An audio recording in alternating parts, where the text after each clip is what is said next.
everyone from engineers to cooks.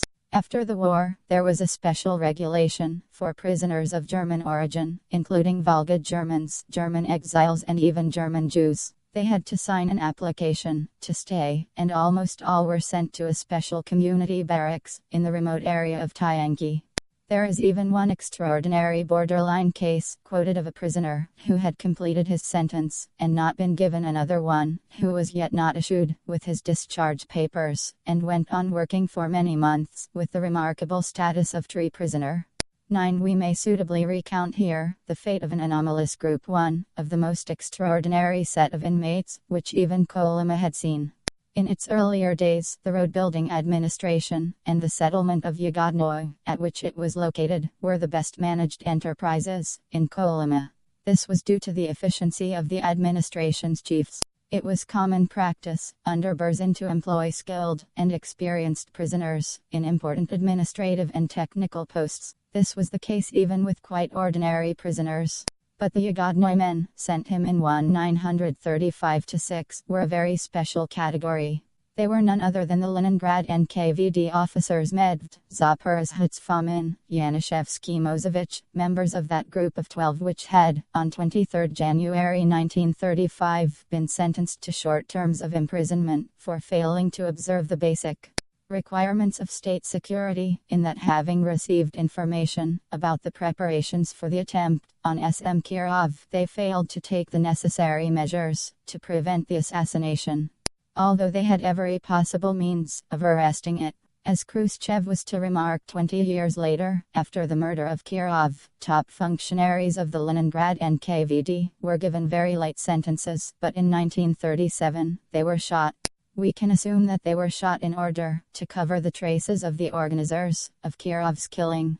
But even at the time, the sentences struck leading circles in the NKVD as disproportionately light. Stalin would, in the natural course of events, have ordered the exemplary execution of anyone involved in a criminal failure to guard against a genuine assassination attempt. Moreover, it became known that Yagoda had ordered specially good treatment for them, sent them to their destinations, not in a prison van, but by special coach, and ordered his secretary to look after their families, while their former colleagues sent them presents, contrary to the strict Stalin rule of instantly breaking with friend or relations once arrested. This is not the place to give a full account of the evidence on the murder of Kirov. It is enough to say that it seems clear that Stalin procured it through Yagoda, who worked through Zaporozhets, then deputy head of the Leningrad NKVD. Some recent books, even reputable ones, have taken the line that the case against Stalin is not proven. This is true, in the narrow and formal sense that complete juridical proof is naturally lacking. But as Roy Medvedev, the Leninist dissident writer, has said, there can no longer be any real doubt about it. And above all, the information available is incompatible with any other conclusion. So here they were, with their wives, treated in all but name, as powerful and prominent officials until it became suitable for Stalin to disembarrass himself of them. But the most extraordinary part of the story, as far as Kolyma is concerned, is that after the other Leningrad policemen had been rearrested and taken to Moscow, Zaporozhets himself remained for some time at his post, a lone exception. He is reported as still in charge of the road-building administration, and resisting the transfer of his headquarters from Yagodnoy months after his colleagues had disappeared. Presumably the announcement on 2 March, 1938 in connection with the Bukharin trial, that he had organized Kirov's death on Yagoda's orders, and that he was being made the subject of separate proceedings, marks his *See the Great Terror, by Robert Conquest Chapter 5 London and New York. Macmillan 1968, 1973. Final disappearance. Yagoda's instructions, passed on to Zaporozhets, were now alleged to have been given by Abel Yanukids, who has, however, long since been rehabilitated, and who even at the time was clearly not in a position to give instructions to the head of the secret police, who took his orders from one man only. Thus, in spite of the sharp polarization of Kolyma society between the privileged and the prisoners, there was, as is indeed not uncommon in such societies, an intermediate stratum. There were free men, who were scarcely better than prisoners, even occasional prisoners, who ranked higher than some free citizens. The social order was a complex one.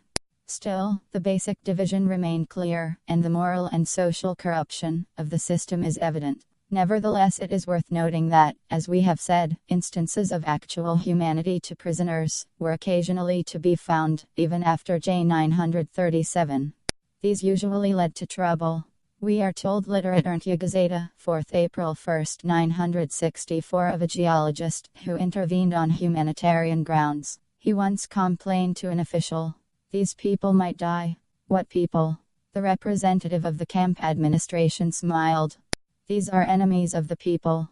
As a result, the geologist himself lost his life. The only solidarity of this sort, which really helped, and of which there are many examples, is when free specialists such as doctors and engineers tried and sometimes succeeded in getting prisoners with qualifications suitable posts. Almost all the witnesses we quote only survived, as we shall see, as the result of getting office or nursing jobs, and not seldom by these means.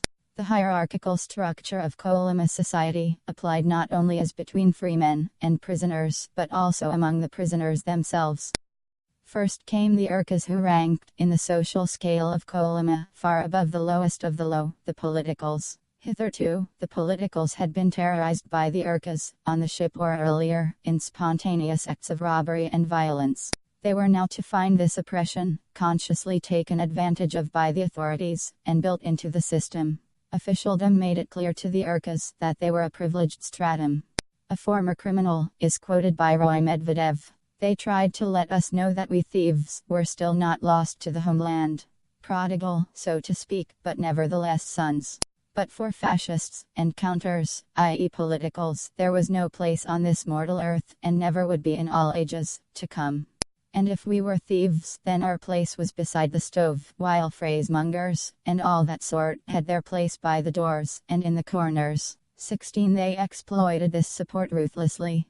Roy Medvedev holds that the Stalin technique of putting criminals and politicals together was no better, or worse than the idea of creating Basovans in Auschwitz. Whatever we may think of that particular comparison, it is certainly true that it was a conscious decision, under which the already starving and terrorized politicals found their inadequate rations, their meager clothing, and their lives constantly at the mercy of capricious and conscienceless thugs, to whom murder meant little, theft less. We have described the strange subhuman culture of the Urka world. Their speech was a strange jargon, with an amazingly continuous obscenity found, indeed, also among the administration, even at the highest level. Their bodies, too, were usually distinguishable from those of politicals by thick tattooing. Even their women were sometimes indelibly disfigured, in this way, often in a manner described as incredibly obscene. Urkas had one weakness, reported time and again in our sources. They loved to listen to stories. That is to say, not anecdotes, but for example, the whole length of the Count of Monte Cristo, and as far as possible, in the original words. This was true even of those who knew the story well already. They preferred to hear it told in an educated voice and manner. Time and again politicals were not only saved from beating or murder, but actually fed and helped for this one talent. The only privileged political prisoner, as Mrs. Ginsburg puts it, was the one who could tell stories, or who could give a verbal rendition of some adventurous novel. But the normal relationship of the Urkas to the politicals was different. First of all, they got all the easier posts and a disproportionate share of the food, with the result, as Shalamov notes, that at the mine, we only got half the rations, the rest having fallen off en route into the plates of the bosses, the staff and the common criminals. 28. General Gorbatov, writing of a Malyak camp, where there were 400 politicals and 50 Urkas, describes how the theft was formalized. The enemies of the people, as a rule, were detailed for the heaviest jobs, the lighter work being given to the trustees, or common criminals. It was they who were appointed foremen, cooks, orderlies and tent seniors. Naturally enough, the small amounts of fat released for the pot chiefly found their way into the bellies of the trustees. There were 3 types of rations. One for those who had not fulfilled their quota, another for those who had, and a third for those who had exceeded their quota. The latter automatically included the trustees. They did little enough work, but the tally clerks were of their persuasion, and so they swindled, putting to their own and their mates' credit the work that we had done. As a result, the criminals fed well, and the politicals went hungry. 5. It is even the case that the authorities went out of their way to select men with particularly bad records for overseer jobs. Gorbatov mentions a curious case. Boris was nicknamed the careerist. He got this name in one of the northern camps because he made himself out to be a big criminal with 6 murders and 5 major robberies to his credit. He was believed and was appointed a senior prisoner.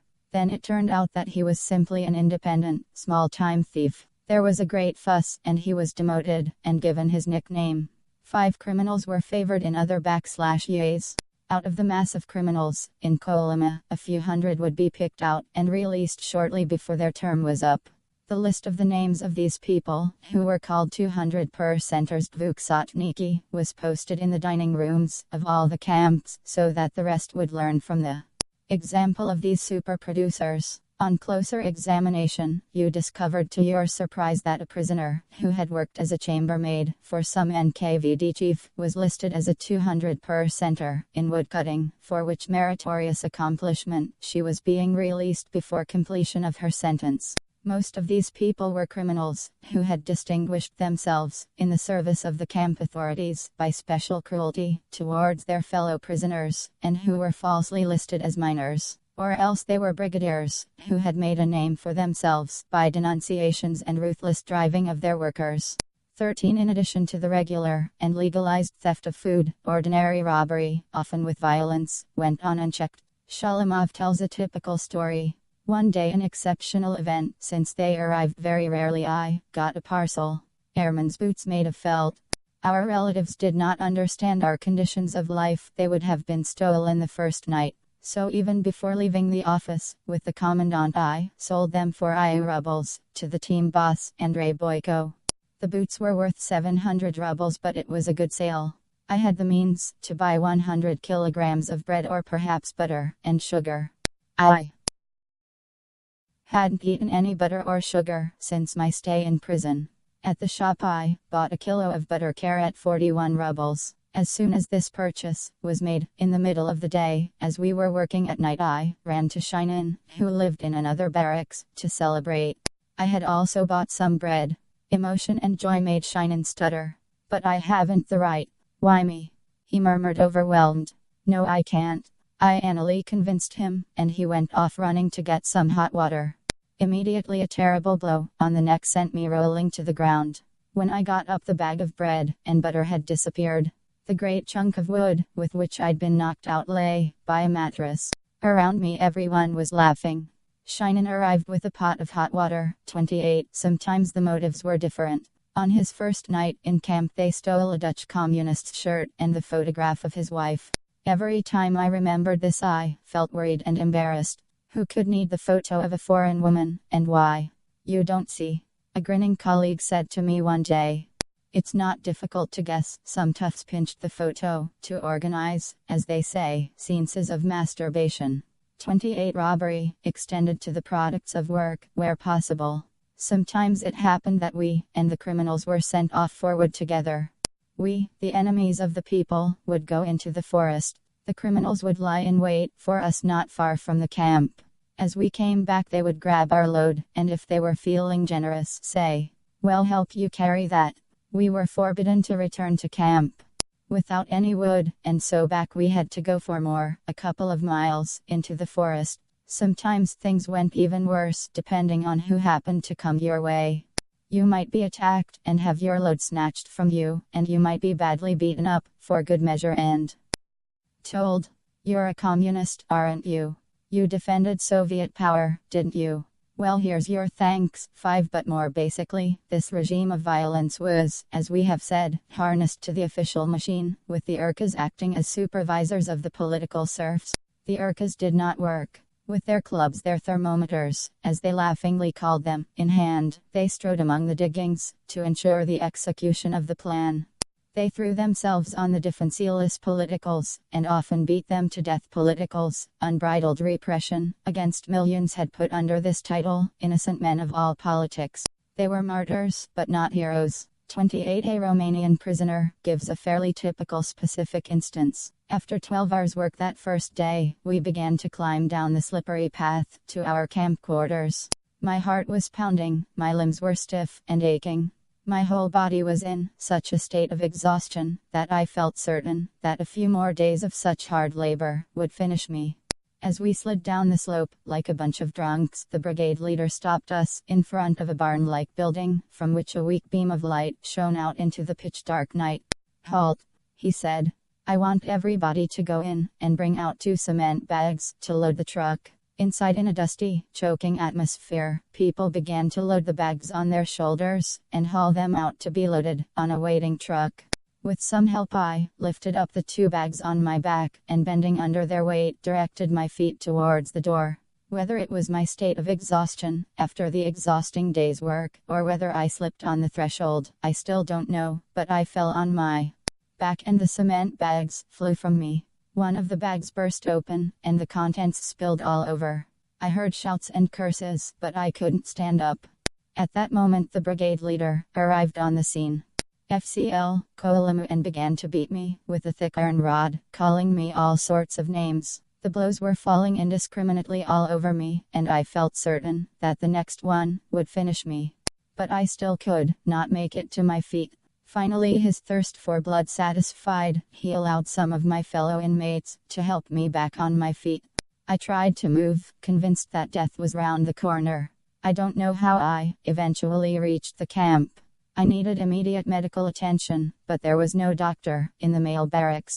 The nearest medical officer was in the women's camp, and one could only go there with the permission of the camp officials. I had to face the danger that the brigade leader would find out that I had sought a doctor and would kill me on the spot in his fury. After all, justice was on his side. I took the risk and went to the woman doctor. 31. Even this was a comparatively mild case, since the prisoner survived. All accounts have reports in which innocent people were savagely beheaded with axes in broad daylight, or stabbed to death with picks and shovels. 31. One typical Irkut atrocity was to break the bones of the victim, lifting him by his hands and legs and throwing his body violently on the ground. The victim would groan and plead for mercy, but nobody would listen. When, after 20 or 30 such vicious throws, the victim finally remained silent, the criminals would simply leave him there and proceed to report their deed to the authorities. And so the cycle went. A mock trial, an added sentence, and then back for more violence, brutality, and murder. 31. As we saw on the ships, the Irkas also submitted their own kind to a savage discipline if their code was seen to be broken. An Irkut at the Ola camp, Alexei, nicknamed Stumpy, had 3 fingers missing from his left hand. He was generally morose and taciturn, but once, not without great difficulty, he managed to get out. "I've done 2 big jobs myself. One was with 1 murder. The second one I did 3 people in." I asked him how he had lost his fingers. "I was playing cards, and I lost. I had no cash, so I staked a good suit, not mine of course, one that a political had on. I lost. I meant to take the suit during the night when the new prisoner had stripped for bed. I had to hand it over before 8 in the morning, only they took the political away to another camp that very day. Our council of seniors met to hand out my punishment. The plaintiff wanted all my left-hand fingers off. The seniors offered 2. They bargained a bit and agreed on 3. So I put my hand on the table, and the man I'd lost to took a stick and with 5 strokes knocked off my 3 fingers. Stumpy was quite cool about his story. He added, "We have our laws too, only tougher than yours. If you do your comrades down, you've got to answer for it." 5. One particular Irkut execution, carried out while at work, is said to have been the origin of a camp regulation. They only distributed our scythes and axes in the morning before going to work. In the neighboring brigade, a group of common criminals had recently settled accounts with their brigade leader. Always inclined towards the theatrical, the toughs, having decided to kill the brigadier, enthusiastically greeted the proposal to cut off his head. They decapitated him with an ordinary scythe, hence the ban on leaving scythes and axes with the prisoners during the night. Why only during the night? No one questions the logic of a regulation. 28. One political describes a criminal Samosad Irkut court which he witnessed. A young criminal called Sashka was charged with betraying his fellow thieves to the camp administration. Found guilty, he was asked how he wanted to die, by cutting or by hanging. The barrack had already seen inmates strangled to death with a sock or a sleeve, stabbed, or having their skulls split with an axe butt. Previously, in moments of criminal rage, the cold-blooded scene which now ensued was something new to them. Sashka chose cutting. A wash basin was produced, he was made to kneel over it, and his throat was cut on the spot. The executioner cleaned his hands with drinking water from the barrel, kicked the body, and then banged on the door to call the sentry and report the deed. 31 For during the Stalin period, while people could be executed for anti-Soviet agitation in camp, there was no death penalty for murder. As a result, the Urkas killed with what was, in effect, complete immunity. After even the most public and brutal murders, they would only be taken off and sentenced to a further 5 or 10 years. And since the length of sentence meant nothing, many of them would be serving accumulated sentences of 50 or even 100 years. This did not act as a deterrent. But in any case, even apart from legal sanctions, such murders, and particularly of politicals, hardly even brought them moral censure from the camp administration. When the death penalty was introduced for murder, in 1950, there was a great falling off of crimes of this sort. After the war, for a time, the Urkas became less powerful in a number of the camps. Instead of the meek Trotskyites of the earlier period, the new intake consisted of hard-bitten soldiers, fully prepared to stick together and fight back, and equally tough and united Ukrainian and other nationalists. The soldiers, though not, of course, the nationalists, were even able to exploit the system on occasion, to the extent of taking over the leading prisoner positions, traditionally reserved for the criminals. In I-95, when 100,000 prisoners were packed into the Magadan transit camp, several thousand Urkas were held in one of the 14 separate enclosures. They broke into a Katorżnik section to steal food and clothing, but the new prisoners fought back so effectively that the Urkas decided instead to break out and loot Magadan. After killing several NCOs, they were repelled from the gates by machine gun fire. In the end, the death roll on all sides amounted to around 300. The survivors were sent to the Kolodnaya lead mines, a notoriously deadly site. 31 In fact, the symbiosis of Urka and officialdom, though effective in its main purpose of repressing the politicals, was never complete. The Urkas regarded themselves as an independent society, and they were always liable to extravagant outbursts, individual or in groups, against the authorities. Yet another stratum, officially political prisoners too, yet remained slightly better off than the rank and file. These were the informers, who were slipped extra rations, and the promise of earlier release, in exchange for denunciation. Such denunciation was a necessary part of NKVD legalism, as witnesses were conventionally required to establish a crime and enable further sentences to be imposed. Sometimes indeed, the NKVD would launch provocations directly.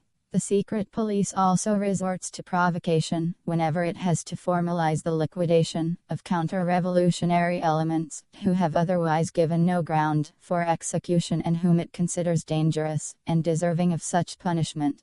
It should be observed that although the secret police is not bound by any rules or laws during an investigation, it is careful, once the investigation has been finished, to formalize the juridical aspects of a case with regard to procedures and appearances, so that the case will give the impression of having been conducted in conformity with the laws of the USSR. 38 Shalamov tells us that an automatic persecution was arranged for any prisoner who had reached the last year of his sentence, on Moscow's order, with provocations, narcs 9 reports, interrogations. He instances one prisoner due for release, who, so that things should be in order, is denounced, on the instructions of the authorities, by another prisoner for chanting the praises of Hitler.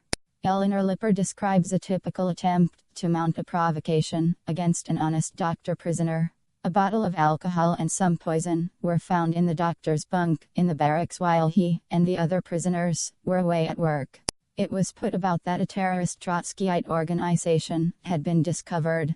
Witnesses were produced by threats and beatings. Unfortunately, the chief witness was a tough young Ukrainian who was the doctor's medical orderly. Ukrainians can be extremely stubborn, especially when they are serving a 10-year sentence anyway. He proved that the doctor did not drink and could have taken all the alcohol he wanted when at work.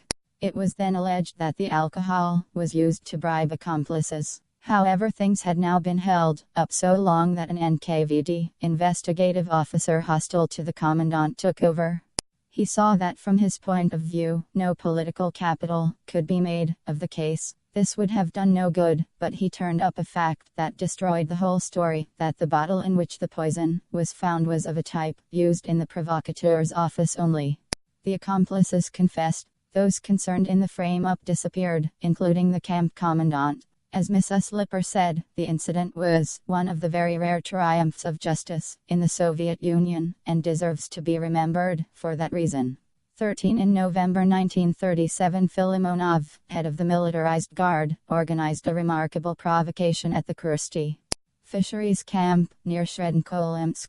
He had the local guard chief tell a prisoner that orders had been given to shoot all the prisoners. A hastily organized revolt took place.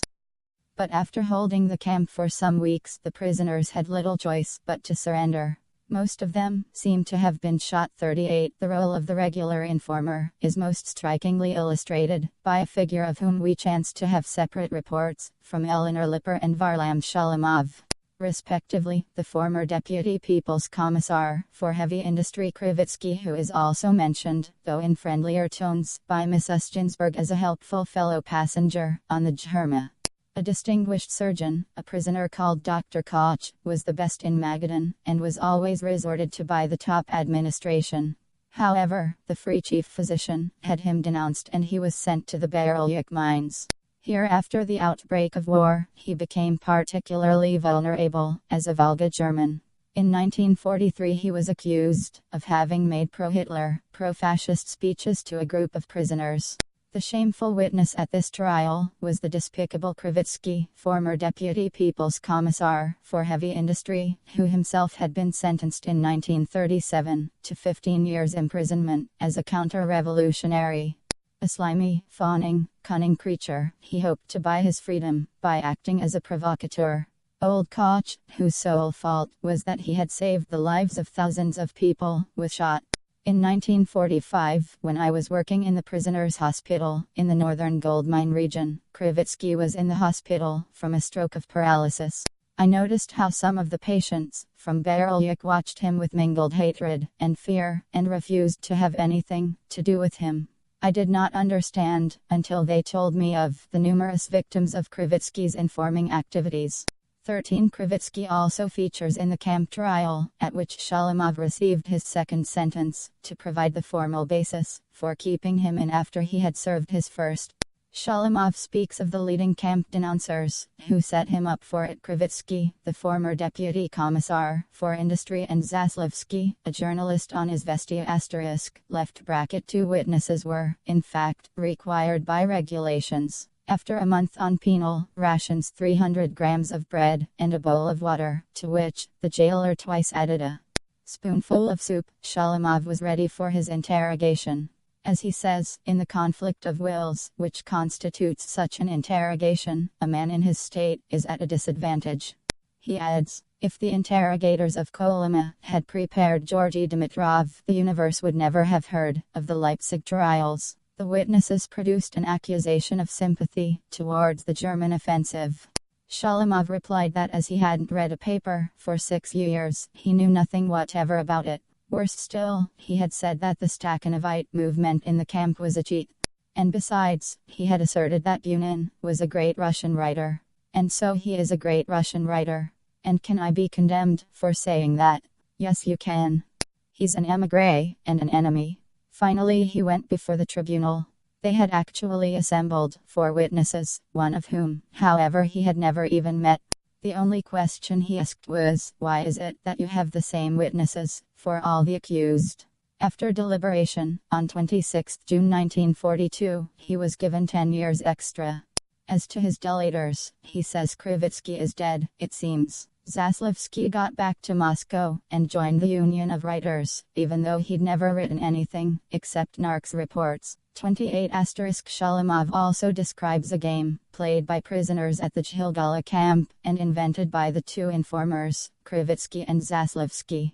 They left a piece of bread on a table, and hid in the corner. When a starving prisoner came in, and tried to seize it, they jumped out, and beat him half to death. And finally, we reach the masses of ordinary political prisoners, the corpus vile, on which the other grades of society exercised their extreme oppressions. Of them, it can be said that in principle, they represented every section of the Soviet population. Anyone could become a political prisoner for an indiscreet word, or less. From the beginning of the Kolyma epoch proper, that is in 1937, the area does indeed seem to have been selected, by a definite decision, as a suitable dumping place for an unusually high proportion of lives regarded as particularly expendable, starting with the Trotskyites, and so forth of the Azovshchina. Intellectuals abounded. In the ordinary samizdat it is common to read in passing that Professor Immaterial, a botanist, was beaten to death by a guard at Kolyma. That a prominent surgeon was shot for failing to fulfill his norm in the gold mines. That a Polish professor was killed by a blow in the kidneys with a rifle butt. That V. Knyazov, a poet admired by Lenin, perished at Magadan, but whose precise date of death, even though he has now been rehabilitated, has not been discoverable even by the Soviet authorities, who give it as 10th November 1937, or according to other information, March 1938. An all-camp reminiscences proper team, with descriptions of former academics, administrators, party officials, scientists facing pain and humiliation, death by violence and death by exhaustion. A typical account runs: my brigade was made up exclusively of former members of the intelligentsia. One of them was Isaac Brevda, a former professor at the Military Medical Academy, and an expert in plastic surgery. He was a little, weak and hounded man, who had been accused of terrorism, although he started with fright at the very mention of the word. Another man, Vladimir Steklov, was the son of the well-known Bolshevik Yuri Steklov-Nakamsk, one of the veterans of the revolution and former editor of Izvestia, who too was jailed in an isolator, either in Sызrань or Yaroslavl, for joining the forces of the anti-Stalin opposition. Still another, Nekrasov, a professor of meteorology and an old man, had been sentenced for espionage, although he could not understand what it was he had done to make him a spy. Then there was a former member of the Communist Party, and director of some trust, by the name of Ginsburg. There were also engineers, teachers, doctors, and artists. All of them had been seized during the wave of political reprisals, launched by the head of the NKVD, Yazhov, and all reached the Kolyma, in a condition unfit not only for work, but for living. 23. One intellectual effort in Kolyma itself is worth recording. In the hospital at Kilometer 23, a group of nurses and intellectual prisoners, in a unique effort, made an attempt to collect systematic factual evidence of events in Kolyma. They hoped that they might be able to pass it on to posterity, not expecting ever to publish it in their own lifetimes. They were all former members of the Communist Party, and they kept their writing rigorously factual, with no commentary at all. They were betrayed by a woman doctor. The alleged ringleader, an old man, who had been an agronomist, was shot, and the others got 10 years more for treason, although they had done nothing but draw up a chronicle of the things that happened every day with the knowledge and consent of the government. 13 communists who had not adapted themselves to the new Stalinist style of falsification were of course common. A typical tale. I belonged to a political study circle. One day, our theme was the October Uprising in Moscow. I had been a soldier under Morozov, one of his artillerymen, and I was wounded twice in the October fighting. I commanded my battery, personally against the Junkers, at the Nikitsky Gate, in the FT**. Middle of the lecture, the professor asks me, who commanded the Soviet troops in Moscow at the time of the insurrection? I answer, Morozov, Nikolai Ivanovich Morozov. I knew him well personally. What else could I say? But that's a provocational answer, Gavril Alexeyevich. You know well that Morozov has been declared an enemy of the people. Well, yes, but what do you want me to say? It wasn't in a political study circle that I learned about the October Revolution. They arrested me the same night. 28. There were representatives of older political trends. Both Lippert and Ginsburg report social revolutionaries, members of the party, which had won the majority in the Constituent Assembly, now mostly old women, and we have a very full account, by one of these Ekaterina Aletskaya, who survived her sentence to die, in free exile in the area in 1947-22. Even those who had adjusted to the Soviet regime, were of course arrested, as were their children, even if totally non-political. These women, who had often served in tsarist prisons, were notably educated and intelligent, particularly as compared with the young communist intake that is until crushed by the Kolyma system, and news of the death of their husbands and sons.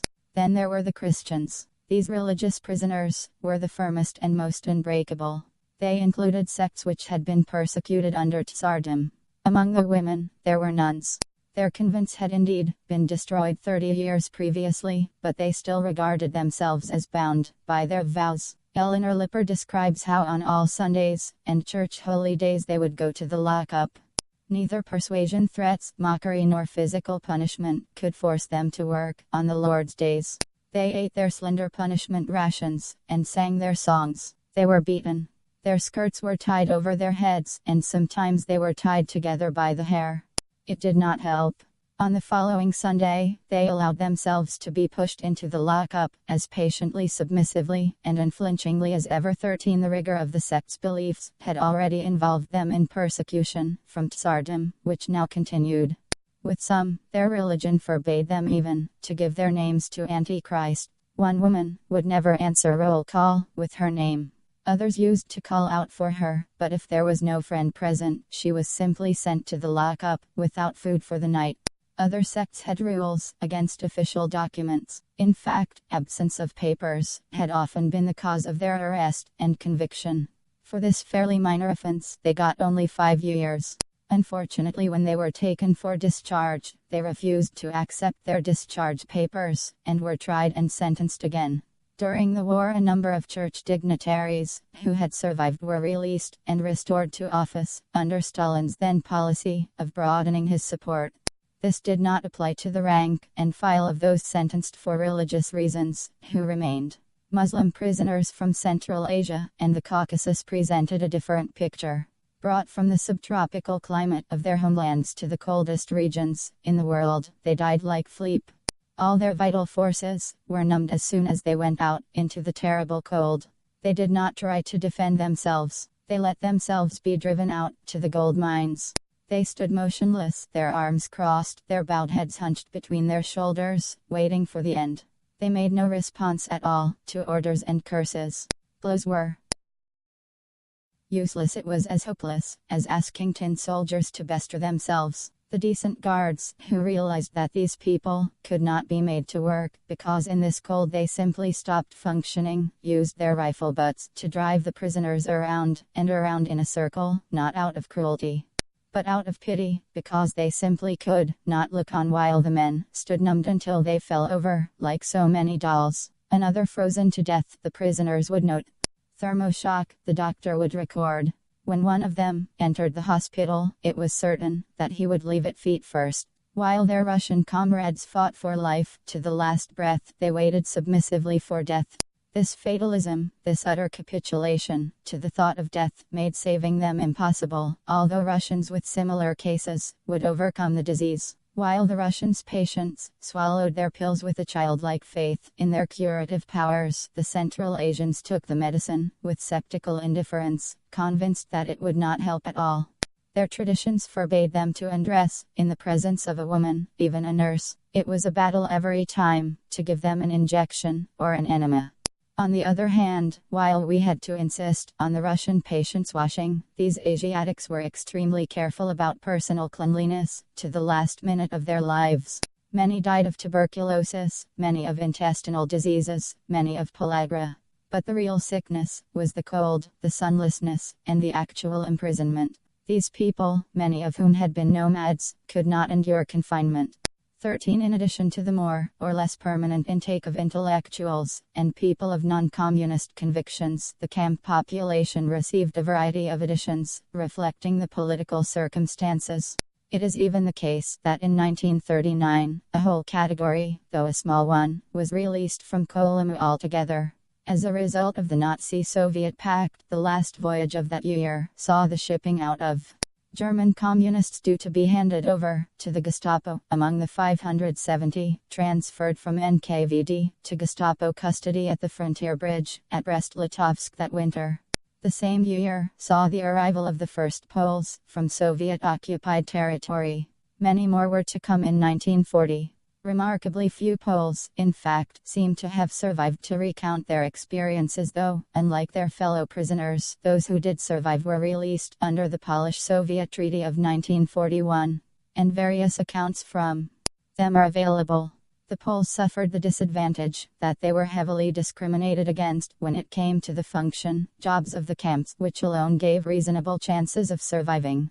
On the other hand, as one of them put it, the tremendous difference between us and our fellow convicts was very clear to me. Here, in spite of everything, the Poles waited with hope in their hearts, hope of something, belief in something, and this something was the survival and final liberation, if not of themselves, of the nation, and of Poland. Our fellow prisoners hoped for nothing, and had faith in nothing. 2 Poles and Western Ukrainians were mainly kept in separate camps of poor reputation in the Western Mining Administration. In 1941, at first the treaty was kept from them. While at this forest work, I learned, entirely by chance, about the Polish-Soviet Pact and the amnesty affecting all Polish prisoners. I saw the commandant to ask him about this. By way of reply, I was severely punished, having to stand for 24 hours in the open, without food. However, in late September 1941, the Poles began to be released. The outbreak of war led in the other direction, to the arrival of many Soviet Germans, against whom special discrimination was practiced. At Elgin, a special German barrack was set up. In it were concentrated Germans from Germany, and from the Volga Republic, from Siberian and Caucasian, villager, Jews from Germany, Austrians, Russians, Hungarians, asterisks, and Latvians, all enemy aliens. In other words, although almost every one of them was a Soviet citizen, they too were employed for heavy general tasks and were the first to be rooted out of their beds for nocturnal shock troop work. Otherwise, their fate was the same as that of the other prisoners. Only occasionally were they isolated, completely in specially remote camps, under reinforced guard. Although the idea of this barrack was that Russians, even though prisoners, should not be forced to live with Germans, for all that they were mainly long asterisks since Russified Volga Germans, the Russian prisoners had a disconcerting habit of wanting to move into this barrack, because it was relatively clean, quiet and disciplined, and there was less stealing and swearing in it. 13 German prisoners of war were comparatively rare in Kolyma, but a few eventually returned to West Germany, where accounts by them, or based on their evidence, were published in the press in the early 1950s. 1*20 There were a certain number of Japanese P.O.W.S. They were kept in separate camps and only had to work 8 hours a day. They usually were employed on road maintenance, but are also noted working in Nagaevo harbor. The 1943-4 deportation of whole tribes from the Caucasus accused of collaborating with the Germans led to hundreds of them being sent to Kolyma. An account in the Khrushchevite press tells that some of these were sent to a new site and ordered to clear the ground, to root timber, and construct barracks and watchtowers, an inevitable and integral part of the camp. The Caucasians, not the first to be ordered to perform this work, were certainly the first to refuse to do it. Autumn was fast approaching, and the Caucasians, already suffering from the cold, would certainly die if no shelter were provided for them. A team of veteran convicts was dispatched to impress upon the recalcitrant Caucasians that their ill-considered gesture of protest would certainly be their death warrant, and as an additional persuasion, proceeded to set the example of working at the necessary buildings. The example proved fruitless. The unhappy tribe persisted in crouching about the only tent where their chief lay dying. They wept and they prayed, but they would not budge an inch. The camp commandant was in despair. He had no mandate to cause the death of these men, who were, in any case, in sufficiently large numbers to cause official inquiries into their fate. He therefore asked another team leader to approach their chief, whom he supposed to be some kind of religious leader, to try to persuade him to order his people to work at their own salvation. But when he approached the chief's tent, the despairing cries of the Caucasians told him that the old man had died.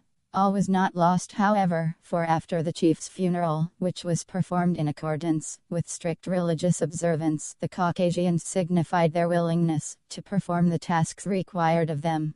They were asked if their chief, in his capacity of religious leader, had left some dying message that they should begin work. The Caucasians replied, "He was no religious leader, he was the secretary of our district party committee." 29 in 1944 and 1945 there was an influx from the newly liberated areas. The Baltic states, in particular, provided thousands of new prisoners. One Lithuanian Jewish woman, all of whose family had been murdered by the Germans, in 1941, was sentenced to 10 years in 1946 for attempting to leave the country. In 1946 came a new influx, the homecomers, former Soviet prisoners of war in Germany, virtually all of whom were sentenced as deserters on return, supplemented by large numbers of women and girls whom the Nazis had deported to work in German munitions plants and who were now sentenced for collaboration. Other foreigners included numbers of Spaniards. When young children, they had been embarked at Bilbao and elsewhere during the Spanish Civil War as a humanitarian gesture by the Soviet Union, which had undertaken to look after them. Some 5,000 are said to have been shipped thus. In the camps in the late 40s and early 50s, they were young men and women who had been sentenced usually for theft or prostitution. They had been brought up in orphanages, and on leaving had, like many Russians, in the same circumstances, drifted into the criminal world. They could remember very little Spanish. Adult Spanish Republicans are of course also reported, just as in other camp areas. One former Republican Air Force captain remained unarrested until 1948 when he unfortunately put in an application to emigrate to Mexico to join his family, and so got a 25-year sentence for espionage. Prisoners who had been working on secret atomic projects in central Russia and had finished their terms now began to be sent in thousands to Kolyma instead of being released. Here they were treated as specially dangerous simply because of the knowledge they might have picked up. 32. There were also Koreans described as liable to stab losers at cards and able to pay up even more promptly than other criminals. One Western prisoner took against them when he saw them slaughtering the camp commandant's St. Bernard and boiling up its head in the laundry tub. 31 in 1953, a very special group of prisoners arrived in Magadan. These were the survivors of the Great Labor Camp Rebellion, which took place at Norilsk in May of that year. The organizers had managed to spread it to all the camps of the area, till it involved some 55,000 prisoners. They struck for comparatively mild demands: contact with their families, letters and parcels, regularization of the ration system, and so on. Many attempts were made to trick them, but the strike was eventually put down by force, with over 1,000 dead. Executions followed on a mass scale of ringleaders. The rebellion's rank and file were sent for special punishment to Kolyma. On their arrival, the women's camp at Magadan was evacuated for them as a transit area and equipped with fresh searchlights, 6 small watchtowers, and an immense thickness of fresh barbed wire. Everything that could be used as a weapon, from stones to nails, was removed. The prisoners were marched up by soldiers, in full battle equipment, accompanied by armored cars. They had already shown resistance, refusing to disembark till the procurator had arrived, and guaranteed fair treatment. After a month in Magadan they were sent on to the notorious mines of Kolodnaya. An old inmate describes them marching to their trucks, shouting boasts and sneering at the meager prisoners, who had preceded them, and some of them, even singing Ukrainian nationalist songs. 31. We may conclude this brief conspectus with a Soviet account of the Khrushchev period, which shows the traditional political pretext still as flourishing as ever. 3 youths of about 17 years of age arrived in one of the gold camps. They looked younger than their age, perhaps because they were so thin as to be almost emaciated. They announced their names, respectively, as Yura, Nikita and Vladil, in short for Vladimir Lenin. It was the latter boy who was the cause of the downfall of his 2 companions. His father, an old Bolshevik, had been killed in the war, and when going through his possessions afterwards, Vladilin had found a collection of V.I. Lenin's works. In the very last volume, he had found an envelope containing *COPY**OF Lenin's testament. Vladilin was overcome by a boyish temptation to show thyself to his comrades, although an old friend of his late father's advised him to keep it hidden.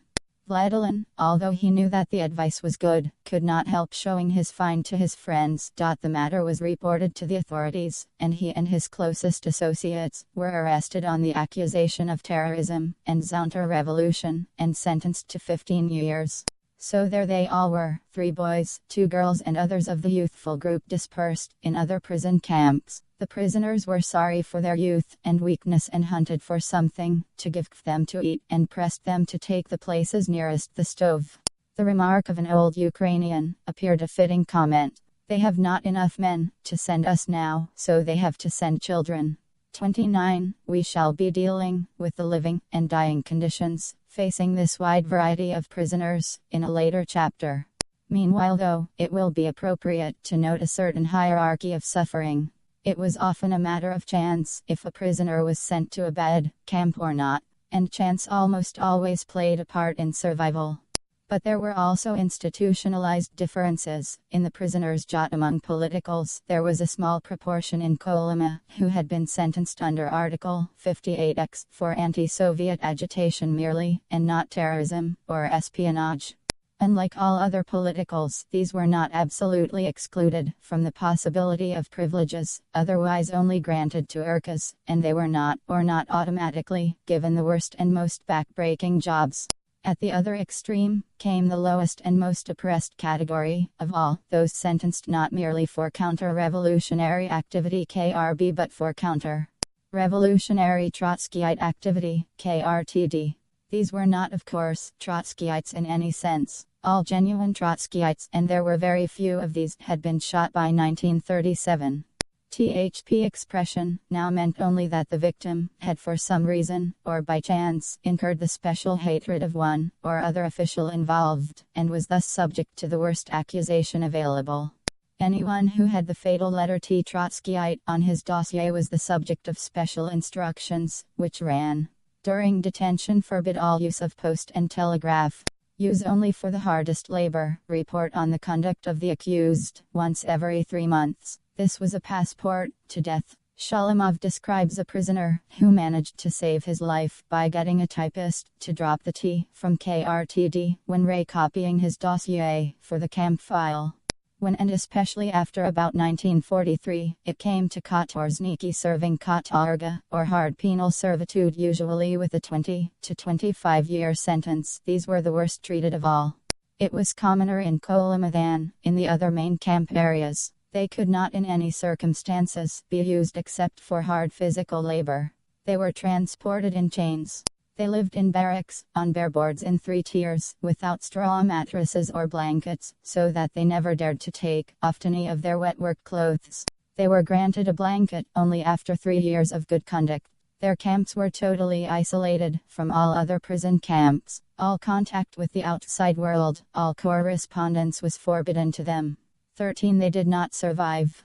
In katorga, and even in ordinary camps, the prisoners lived far worse than a final group of living beings, to whom we have not yet referred the animals. The dogs, wolfhounds, were a constant presence in Kolyma. They accompanied all marches, and were trained on command to attack people in prison clothes. There are many tales of prisoners savaged, and sometimes killed. Their rations were extremely good, better than that of the guards, let alone the prisoners. Not only the dogs, but also the horses enjoyed better conditions than the prisoners. Upper tells a story, much spoken of in the camps, of a man who in 1944 at the Burkhala camp, asked to be regraded as a horse. When he explained to the commandant that he would then get 1 day off in every 10, and be assigned work according to his strength, and have his own stable and blanket, the commandant first gave him 10 days in the cells, but after thinking it over, issued him with a new jacket and a month's highest ration. 13. It is worth telling even this single example of good hunger. The extreme rarity of the faintest sign of humanity in the system is, however, its most striking characteristic. Speaking specifically from experience of Kolyma, a prisoner sums up the effects of the whole system on all its inmates, good or bad. A Soviet camp is an incubator for all the vilest human instincts. Its name, corrective labor camp, is a mockery. The only things that are corrected in such camps are the methods of petty occasional criminals who leave the camp trained professional thugs. Not only does the camp provide no educational work, it gives the criminals the finest opportunities to practice their profession. The thief steals, the speculator speculates, the prostitute sells herself. Not only that, the normal person is perverted, the honest man becomes a hypocrite, the brave man, a coward, and all have their spirits and bodies broken. Chapter 5 Gold Under Ice. The Kolyma economy. Geographically and organizationally, the exploitation of Kolyma was centered on Magadan and nearby Nagevo. We have seen how the original buildings and roads were constructed from scratch by the first wave of prisoners. In 1936, the town of Magadan was still unimpressive. The only brick buildings were the post office, the automobile repair plant, and the power station. Everything else was of wood, and mostly mere logs at that. The main road, which went on to become the Kolyma Highway, leading out for 400 miles to Cayenne, was paved. But other streets were not, and were impassable after rain. There were few street lights, but though 3/4 of the population were prisoners, robberies were rare, since the administration had kept in the town, apart from politicals, only the less violent of the privileged criminal class: embezzlers, speculators, chiselers, bigamists, the most flagrant violators of the alimony laws, and others composing the cream of Kolyma society. 23. Moreover, since the penalty for a prisoner found committing some offense like theft or making love was to be shipped at once to the goldfields, there were not many transgressions. By the mid-40s, Magadan had become a handsome little city of 70,000 inhabitants, with electrical workshops. A small shipbuilding works at Nagevo, a house of culture, containing a cinema, a stage, a ballroom and a library. Cultural standards were higher, owing to the presence of talented prisoners, than in Vladivostok. The key points in the town, however, were the vast offices of Dalstroy, and the NKVD, and the huge transit camp, which provided the labor for the mines. Up-country as replacement became necessary, that is, continually. The main gold deposits were to be found in the upper, hilly stretch of the Kolyma, south and west of Cayenne. The first great expeditions of 1932-3 worked the old mines, centered on the one hand, on the area where the Magadan-Cayenne road reaches the river, which included the original site of Boriskin, together with Shrednikin and others, and on the other the area further up the river around Yagodnoy, including such sites as Kotonik and Eturayak. These became the southern and northern administrations respectively. By 1938, the northern administration was running 8 main mines, employing between them over 50,000 prisoners. The total in all the Kolyma mines was now about 150,000. Expansion was continual. By 1938, a new western administration had come into existence, and by 1940 southwestern, northwestern Chayaraya, and Tyangino-Detrinsk administrations were operating. The western seems to have covered the area over the passes from Berelyuk, and the northwestern the further extension into the Indigirka Valley around Oymyakon. The southwestern was in fact situated in the easterly direction. The Chayaraya lay in the more inaccessible areas east of the Kulu, while the Tyangino-Detrinsk was in even more difficult country southwest of the most southerly bend of the Kolyma. In 1940, these 7 administrations ran no less than 66 mines. The extension by opening up new areas had been matched by further finds in the old areas, so that the northern administration, for example, had 12 main mines in 1940. The numbers of prisoners in the gold camps had risen to over 400,000. Expansion continued. A first attempt to open up the Pestrodresvu area was made in the summer of 1940 *. Several thousand prisoners and about 800 free citizens were embarked.